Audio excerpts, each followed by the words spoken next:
What if only robots could travel? You're listening to episode 66 of What If South is Up, a world-building podcast where a D20 gives us a prompt and we try to sound like we've got a plan. Spoiler, we don't. But we do know how, doing it like an author. I'm Christina Xtina LaFave. And I'm Derrick Hall. And Christina, what's been going on in your real world, and what are you drinking today? Okay, so we like to give our drinks fantasy names, but I'm pretty sure You in my like made-up to do world... No, we do. That's the rule. I'm pretty sure that in my made-up world, wine would still be called wine. There's no reason to make a word for that. Yeah. And the stuff I bought for tonight, on the label it says hard cranberry apple cider, and right beside the word cider, it says cranberry apple wine. So I don't know how it could be a cider and a wine. So I don't know what to call my drink. I think I'm just gonna. Maybe it's a cranberry wine that they mixed with an apple cider. Well, it's fizzy, so I just yeah. call it a cran apple fizz. Hey, that'll work. Yeah, and what's going on in my real world? Well, update on the art show. Yeah, how'd it go? It went really well. My pieces got a lot of great reactions. Awesome. I look at them and I'm totally surprised that I made them. I'm like, wow, these are bad. So that project is done, and now I can refocus on. Well, I could refocus all my non-adulting energies back into my work in progress, which I do promise one day it will be done. I will get this done. One day. One day. Anyways, what's going on with you? What are you Well, I have a small change of plans because the drink that I pulled out was gone. It's been in the fridge for way too long. I have a Leinenkugel Summer Shandy, which is a lemon and wheat beer, and it is delicious. Not perfect for this season, but delicious nonetheless. But I managed to fill the freezer, as I attempt to do this time of year, every year. Only for the freezer to decide that it didn't like me putting things in it and to die, and then have to be replaced. And then for the replacement to do the same thing. So, yeah, that was a fun case of musical freezers while I tried not to waste all the meat that I worked so hard to get. But Okay, so let's expand on that, or expound. Anyways, we didn't record at our normal time last time because yeah, why? What happened? What wonderfulness happened? I killed Bambi. I am a hunter and a carnivore, and I like wild meat, so I went hunting and got lucky on You recording got a night, big which one. was Yeah. a little short-sighted, probably, but functional in the grand scheme of things. It worked out. It just didn't work out for our recording. And you're sending me jerky, right? I will see what I can do. Okay. I do have a couple of things that I need to send you anyways, so yes, I will see what I can do. I might have something to send you back, so we'll see. Hey, pen pals, Yay. package pals. Package pals. Yeah, so dealing with all of that has kept me on my toes because, you get twitchy about the freezer staying at temp when you've got most of a year's worth of meat sitting in it. But I am also getting ready to launch a book in December. Wait a minute. You live in Montana. Isn't Yes, I it do. cold enough just to throw it outside? No, it is not. Not yet, and it's annoying. Aw. Montana let you down, man. It did. So, the town I live in, there is only one other town with the same name, and it is in Tennessee. 2 weeks ago, about the same time that all this was going down, it was colder there than it was here. Ugh. And it was snowing there, but not here. Oh, I'm sorry you're disappointed in that. It's been a weird year for weather. We had a cool summer, and I was expecting winter to hit like a ton of bricks, and it just hasn't. Our days have been in the 60s, and it's strange. We have So, snow on the ground here. what? Yeah. I don't have any snow. It I was mean, it's just that 64 degrees and raining this afternoon. That ain't right. there's just enough snow to say, so the road looks white, but that's it. I mean, there's just enough, but it's going to stick around for a couple days. Ugh, I want it. It is supposed to snow over Thanksgiving weekend here, though, so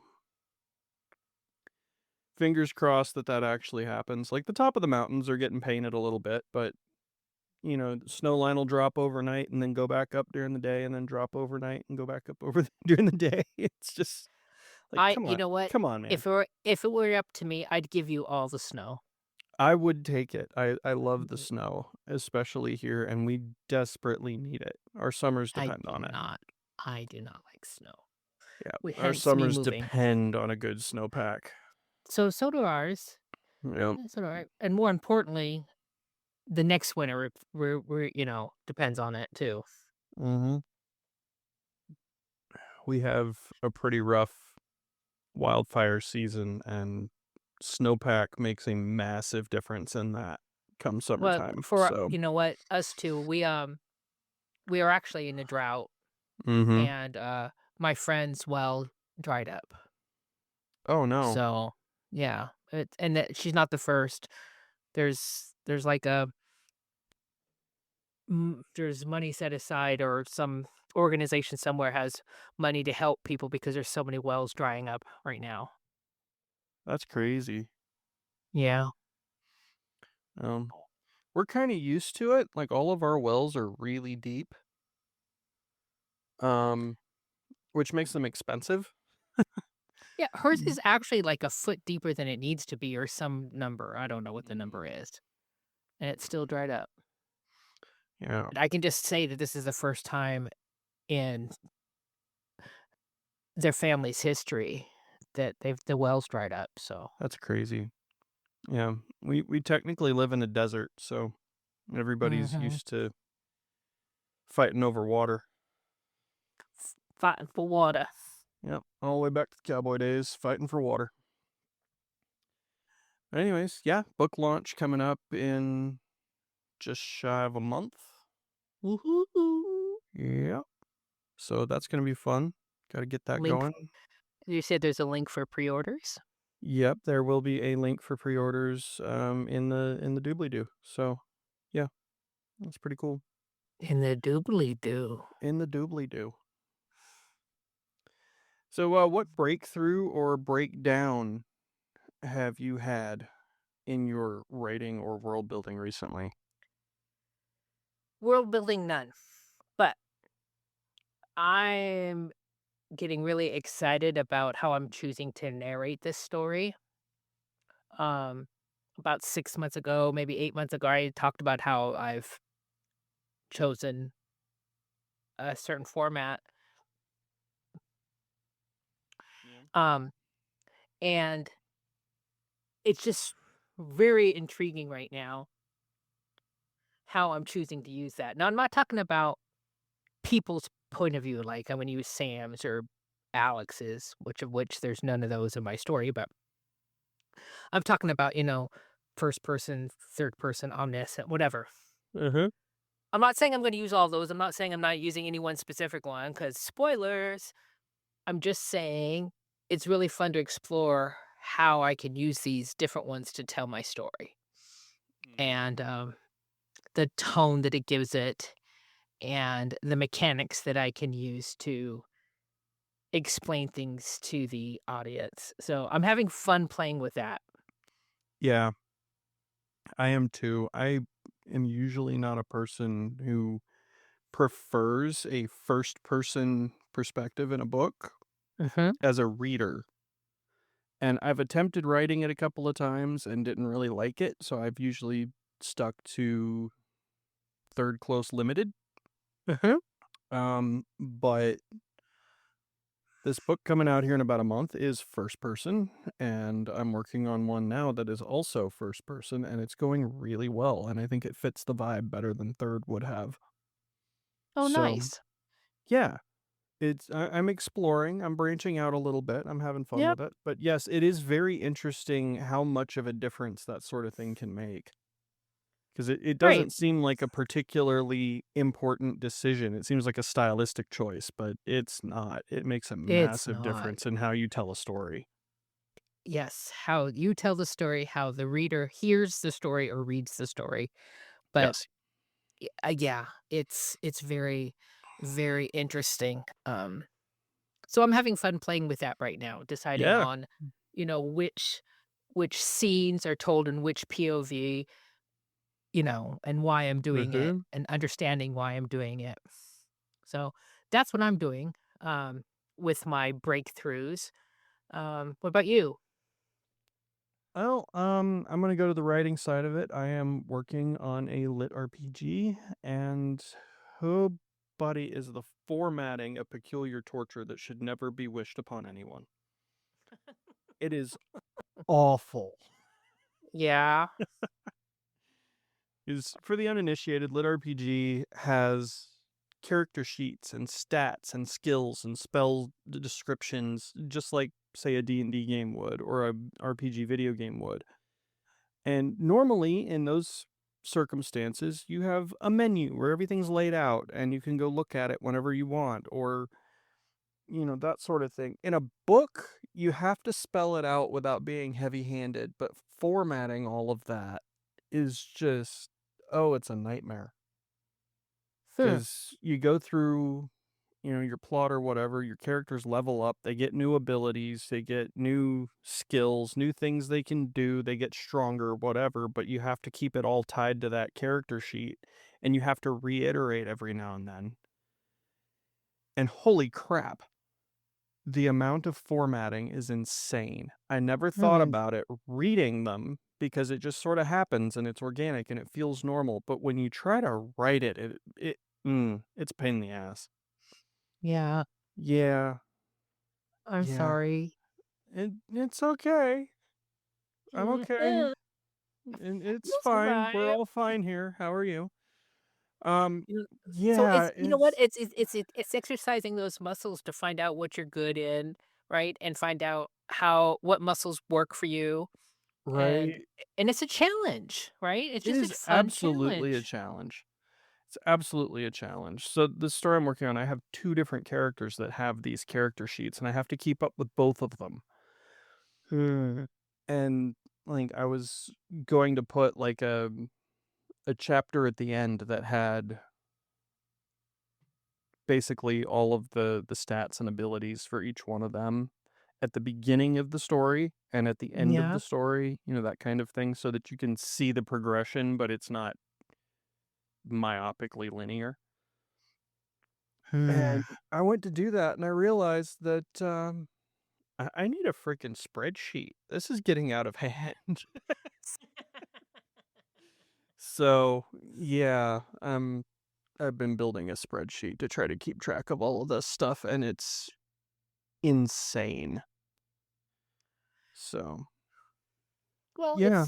it'll be interesting. I mean, for my art, I make what I call upcycle art. So I take stuff, take it apart, or take junk, or take stuff people Mhm. don't want, and I reassemble it into a piece of art or to something else useful.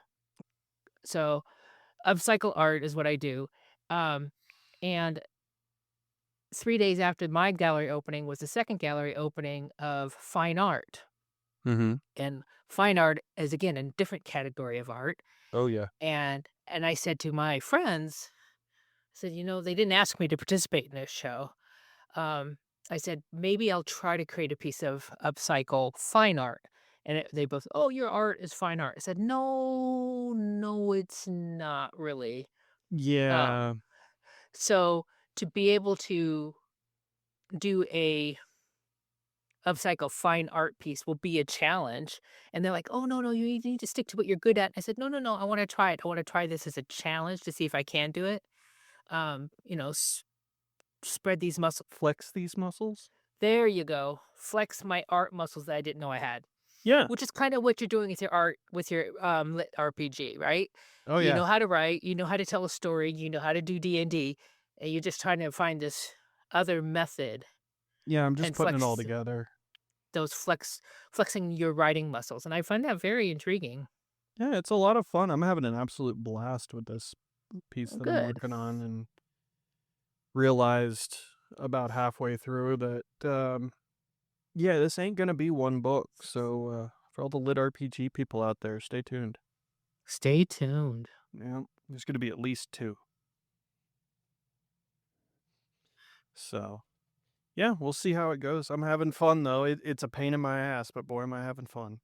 Well, good. Good, that's the point. So, what world have you been exploring, and what did it show you about your own? Okay, so I fell in love with this TV show, Apple TV. Mm-hmm. It's called The Morning Show. Um, it's, it it's nothing fantasy, nothing like that. Um, it's just a really good, really well done show. Stars Jennifer Aniston and Reese Witherspoon. Okay, Oh, okay. yeah, and it's really good. But it's teaching me absolutely nothing about writing my world. It's teaching me nothing about world building, That's but completely I'm fair. yeah, but I'm enjoying it. But before this weekend, I'll need to complete some reading, actual reading. Um I'll have to explore some worlds via a book because my friends and I are having a book exchange this Sunday. Mm-hmm. Um and the whole gist is to bring a book, wrap it up that changed your perspective or took you on an adventure, something that was pretty big. Um and while I have several books that meet that criteria, I don't want to give away my copy. So Yeah. so I have a pile of books next to my bed that if I finish any one of these, they might meet that criteria. So I'm trying to finish a new book so I can give away one of these. Because I think if I can read it knowing that I'm going to give it away, I won't fall in love with the actual physical book as much. And That's when you just jump online and find another copy. well, except for I have ADHD, and I should have done that 2 weeks ago, not Yep, you valid. know Valid. 4 days. I live in the middle of nowhere. Remember, But anyways, yeah. Yeah, me So too. yeah. So I'll be exploring some written word worlds. But I just gotta say that Apple TV, the morning show, was absolutely excellent. Awesome. Yeah. What about you? I kept falling asleep, and it took me a few tries, but I got through The Hunt for Red October again, which was on the rewatch list, and it is better than I remember it being because I haven't seen it in probably 15 years. I've never seen it. Oh, it's worth it. It's so good. Um, once you get past a Russian submarine captain with a Scottish accent. Um, hey, you get Sean Connery, you don't tell him not to be Sean Connery, okay? But Exactly. Um, yeah, it was really good. It had a lot of depth to it that I didn't remember and wasn't expecting. I think I was looking at it through a slightly different lens. Um, but yeah, a lot of like character depth in there. And granted, watching over parts of it 2 or 3 times in 4 days didn't hurt with noticing new stuff too. But Hmm. my sleep habits are not on display here. But I've also been going back to some anime for research purposes in the form of Sword Art Online and Sword Art Online 2. Um, Mostly just to see how they handle the RPG elements and the characters and that sort of thing because, Hmm. well, it's set in a video game. It's very RPG-ish. So it makes sense in my brain at least to revisit that. But I absolutely love how they managed to make even the side characters that show up for like 1 or 2 episodes relatable. They make you care really, really fast. Hmm. Um, and do a great job with it, man. New goals, writer Go- goals. Yeah, goals. Yeah. Hmm. So yeah, that's what I've been up to. Nothing earth shattering, but all right. Are we ready? We're ready. Okay. Our D20 this week gave us a number 3, which led to the question: what if a mysterious portal appeared that only artificial beings or constructs could pass through, leading to a hidden world?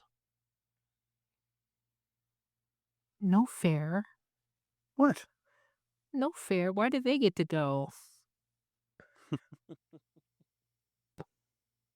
It reminds me of the Malps on um oh, why did I just forget the name of that? Stargate. I had a feeling you were going to pull this into Stargate. I couldn't. You know me too well, but that's the first thing I thought of. They always send the Malp in first, right, Mm-hmm. to make sure everything's safe. But Yeah. if they could only put the Malp in, um, I mean, what's the purpose then? Oh, we can only send robots to Mars, but we're still doing it. Yeah, but that's not a mysterious portal. Yeah, but the concept of exploration is there. Even if you can't go, you still want to learn. Right, so where's our story here? So we have a bunch of we find this portal and we start sending robots over. Do we create robot armies to destroy the other world that we can't get to anywhere anyways? I would hope not. Right, so where's our story? Well, Where's my our brain did not go to Stargate because I knew yours would. My brain went to a newer, if somewhat more obscure franchise with Alita Battle Angel, of all things. Which is kind of a dystopian sci-fi sort of rich people live on an island in the sky and everyone else gets to suffer sort of world. But there is a massive market in cybernetic modification and enhancement. So lots of people with robot parts. So I think I've watched this show. It's a movie and it's really good. Okay. It's really good and it's beautifully done. There is a second one in the works, I believe, and I'm excited for that. But I could see a market forming for figuring out exactly how much robot a person has to be to get through, and then people changing what they need to change in order to go to this place. Interesting. Yeah. Like, does it have to be, zero biological material and all machine, or can it be a cyborg situation where, like, it's mostly machine, but there's still enough of the person left to sort of still be the person? So what could be on the other side or through this portal that is beneficial enough to give up half of your body to get to it? No freaking idea. The Fountain of Youth, Well, if you're a robot, endless amounts of hydraulic oil. I have no idea. Mm. But yeah, and why would a portal only allow a construct or an artificial being? well, I could see if it like radiated flesh, right? So if there Okay. was some kind of So if there's like a hazard, yeah, that doesn't stop you from going, though. It just kills you once you get there. or going through it. If you Yeah. could get through it, you'll be fine on the other side. It's just this radioactive. Mm. All But right. again, why? So we have a mysterious portal that appeared and allows artificial beings to pass through. I mean, I could imagine building a bunch of robots that are going to bring back water. Okay. If you needed water Um, that desperately, yeah. yeah, I could Or if see there was some that. resource that you needed. Hmm. But of Um, course, if it didn't let living things pass through, the water you brought back would be 100% sterile, And probably right? radioactive. Maybe radioactive. But there's no germs. Hmm. Yeah. Um, I could also see like kind of a. My brain keeps taking this sci-fi for some reason, probably because of the artificial construct thing. But Mhm. I could see that turning into like a Spanish conquistador sort of situation, but with robots. In not necessarily in kill everybody and spread disease, but more in the way of they have something that you want. They have gold, they have uranium, they have water, they have food, they have whatever. I can I can kind of see, or what I'm envisioning right now is the ability to put your consciousness into a robot, Uh-huh. okay? And then being able to go to this place to learn whatever you need to learn. Maybe they have maybe, it's like the great libraries of Alexandria. Kind of an So there's avatar situation in a way. I wouldn't say Avatar because Avatar was based on resources. Yeah, But yeah, but the being the as far as Avatar, yes. like the Yes. VR Yes. transfer into a other thing side of it is what I mean. Yeah. Or they just sit on this side of the earth and they have, the controller, the Mhm. joystick that can move the thing. But Yeah, again, what's so good on the other side that we'd wanna send things over there? you Uh, don't know and unless you try. But humans right, have a beautiful track record of finding something they want and stopping at nothing to get it. So, right, so it has to be something that the people would need and want mhm. that they could bring back, right? Because you can't Yeah, bring the people over there. no.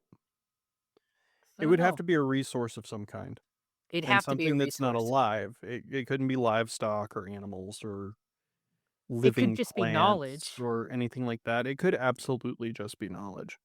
Yeah, you know, and then so the story would be about us needing to know how to save our planet, for instance, Mhm. okay?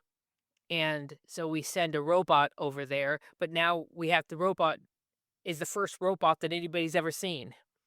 So peop we have to, they have to make friends.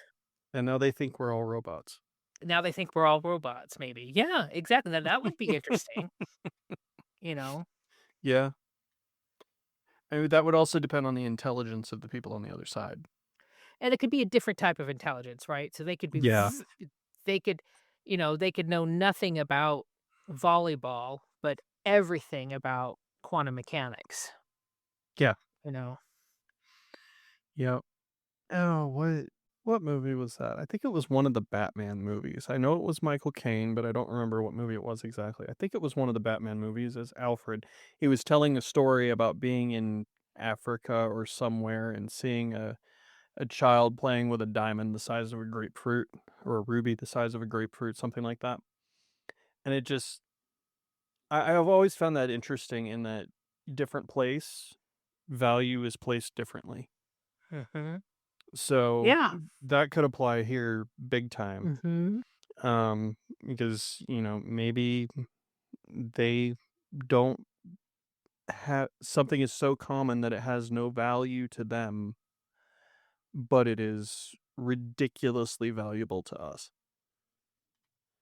Um, He Who Fights with Monsters did that too, in that the main character Jason gets sucked into a parallel Earth that has magic and goes on all these grand adventures and gets all this treasure and all this stuff, and then ends up coming back to Earth, and he just has thousands upon thousands of gold bars sitting in his inventory that were worthless in the other world that set him up like a king in ours. Mhm. So he goes back to visit his family and pulls up in a Lamborghini, having been on the planet for 2 days, and stuff like that. So Interesting. yeah, it's. the assignment of value varies, and I've always found that to be an interesting mechanic for storytelling. So I can't think of a way to make this a story that doesn't rely on capitalism.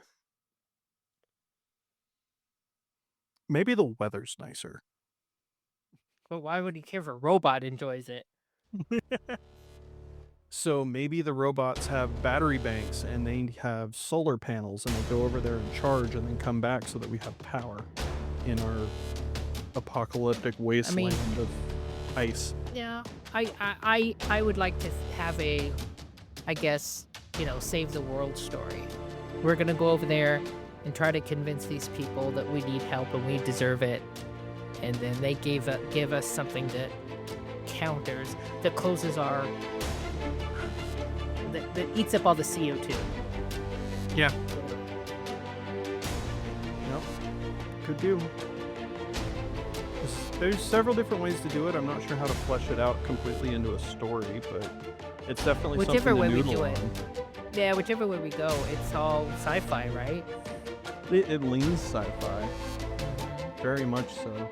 I mean, we can always add magic to sci-fi. We always could, but Any technology sufficiently advanced will be viewed as magic. well, that was fun. Well, that was fun. If you have a Okay. what if that you want us to build out, send it to whysouthisup@gmail.com or hit us up on Facebook. If you have a book coming up that you're working on, a story that you think would be interesting to apply to this game, absolutely let us know in the same places. If you know someone or you yourself would like to be a guest on the show, do the same thing. Reach out, tell us what's going on, and we would love to hear from you. If you were listening to any of our episodes, this one included, and you disagree with how we managed that question or answered that question, or you actually have something much more interesting to say about it, let us know. Yes, please. We love it when people argue with us. Well, It's okay. fun. Okay, well, thanks for listening. Stay curious and trust yourself to always wing it like an author. Fight me. We I'm did it. right. Fight me. Fight me on this. Fight. Prove me wrong. Change my mind. Change my mind.